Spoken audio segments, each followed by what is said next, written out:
It was all part of the master plan. What's going on, everyone? Welcome back to the Magpie Channel TV. Some might be expecting a rant here. Some might be saying, why are you smiling? I'm smiling. Because Isak's staying.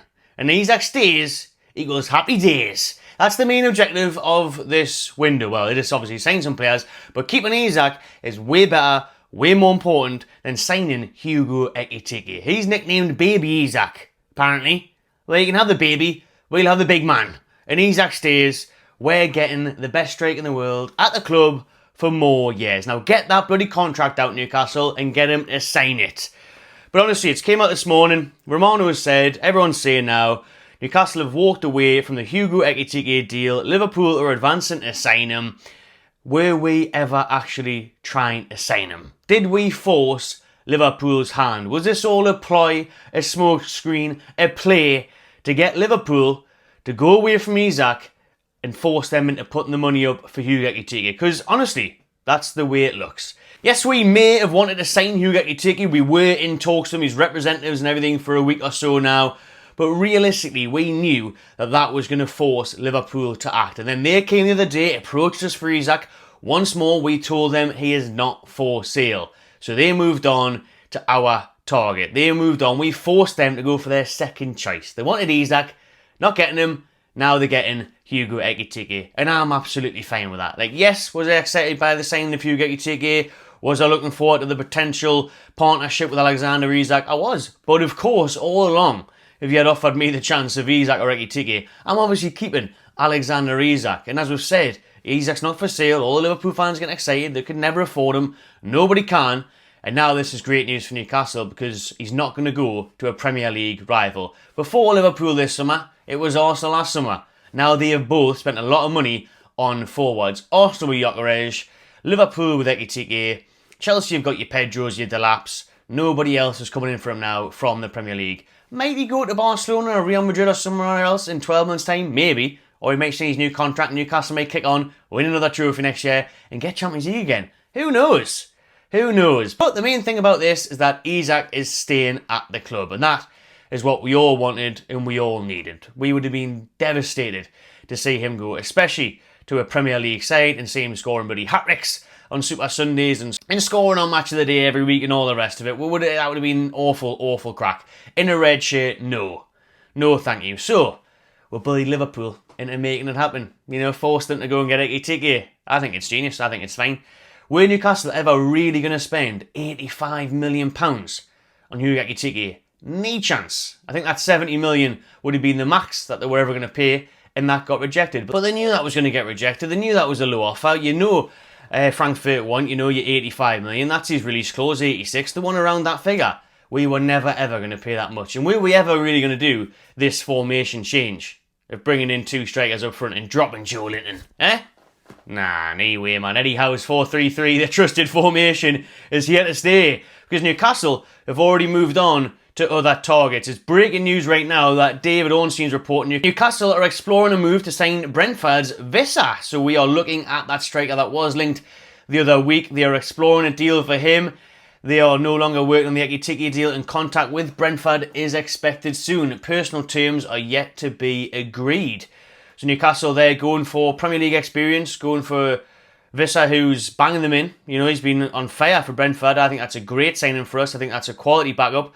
We've talked about that previously, and it's one that Newcastle should be looking at doing, and one that makes sense. Because let's remember, we haven't got a bucket load of money that we can spend. Obviously, we've got all the Saudi money, but because of PSR and FFP, we can't bloody spend it all. And someone in like Wissa, who's got that experience, who would be more happy to play back up to Alexander Isak, and like, you could even play them both together, to be fair, depending on the situation, the opposition, that could be an option for us. But realistically, he could come in, rotate, whatever, with Isak, and that would go down nicely. That would work very well for us. However, the problem being, we've got competition from Nottingham Forest for Wissa. They have already had a bid rejected for the striker, and that bid was apparently under the 25 million that Forest tried to sign him for back in January. Brentford have a valuation of around £50 million. Now, that is nuts. You just need to get away from that, because no one's paying that for a 28-year-old, soon to be 29, Antoine Wissa. It's not, come on, let's be sensible here. 30 million should get it done. And even that, he's only got 1 year left on his deal. So 30 million, I think it's a fair price, because he is a quality striker. He is proven in the Premier League.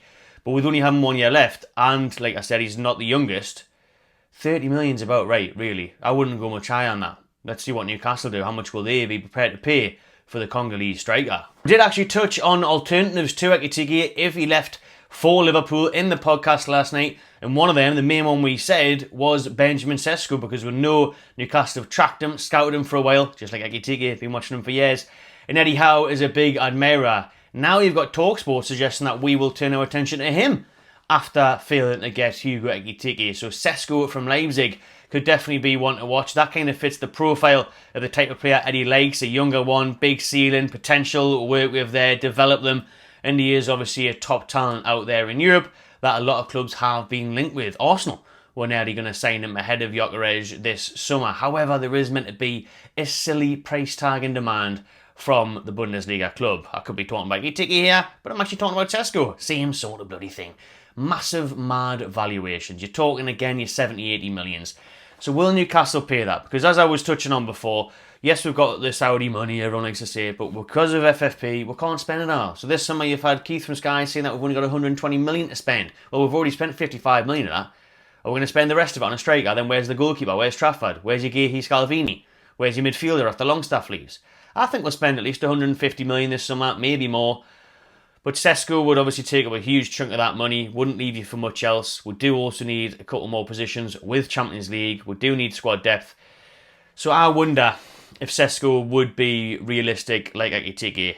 I think, you know, what Ornstein's saying there with a Wissa or someone else along those sort of lines, where yes, they may be a bit older, but they're happy to battle it out with Isak. They might play with him some games, but majority of the time, you're probably going to be on the bench. You're probably going to be rotating and stuff. So with Wissa, if you could get him for around that £30 million mark, then that leaves a lot more money to spend elsewhere on the team. You know, you've got half of what would cost for Sesko and you're getting a proven Premier League goal scorer. We only need him for a couple of years, and then maybe next year you go and get a big marquee signing like your Sesko or something like that to play alongside Isak. But for now, I think a Wissa or something looks more realistic. But Newcastle had that 70 million bid rejected from Frankfurt for Ekitike.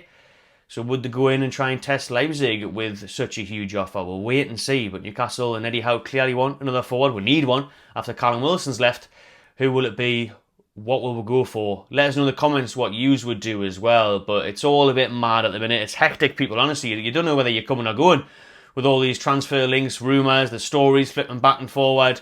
But at the minute, it looks like the deal for Ekitike is off. It looks like he's advancing in talks to Liverpool. And at the end of the day, it's happy days because Alexander Isak is staying in black and white. And as I said at the start of the show, get that contract in front of him and signed right now in Austria and announce him. Get it done. Holding the number 9 shirt. I'll keep his 14, I'm not asked, but just get him tied down to a longer deal and give him the money he deserves. There we have it then. Looks like the Ekitike saga has came to an end. That was a mad old ride. But with Alexander Isak staying, I'm happy to get off this ride and ride it again with Alexander in Newcastle next year. Lovely stuff. Yes, it's kind of frustrating because we were getting excited at the thought of Ekitike, but you do question it and you do just have a laugh and think, force Liverpool into doing it. So, who cares? We keep Isak. That's the main thing. Just watching, everyone. I'm sure there'll be more developments, more links, more everything. So make sure you subscribe to the channel, hit the notification bell so you don't miss a video, give her a like, and I'll see you on the next one.